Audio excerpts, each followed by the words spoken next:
Okay, so what I'm going to demonstrate doing is how to take a carotid pulse and a radial pulse. So the carotid pulse is going to be in your neck, right about here, and the radial pulse is going to be right here by your thumb. So I'm going to demonstrate how to do the radial pulse first. So how to take a radial pulse, you would take these two fingers right here and place them right here, like on the radial side, which would be by your radius, between that tendon there.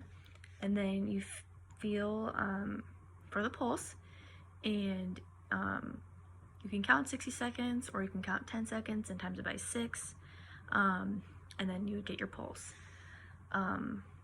Another pulse would be the carotid pulse. That'd be your carotid artery right here on each side of your neck. So also you take two fingers and put it right here until you feel the pulse.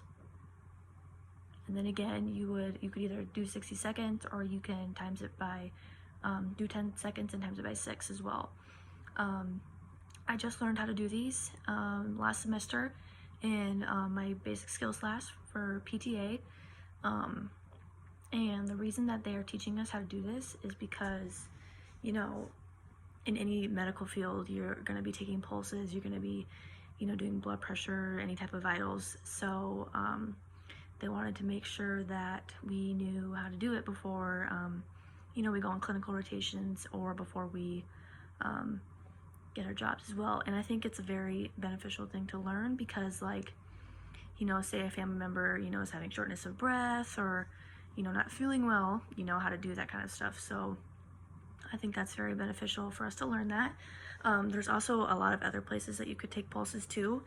And so I'm going to show you one of the other places that you can take a pulse as well. And it's going to be your dorsalis pedis artery and then your posterior tibial artery. You can take pulses there as well. And I'm going to show you a picture of where those pulses are.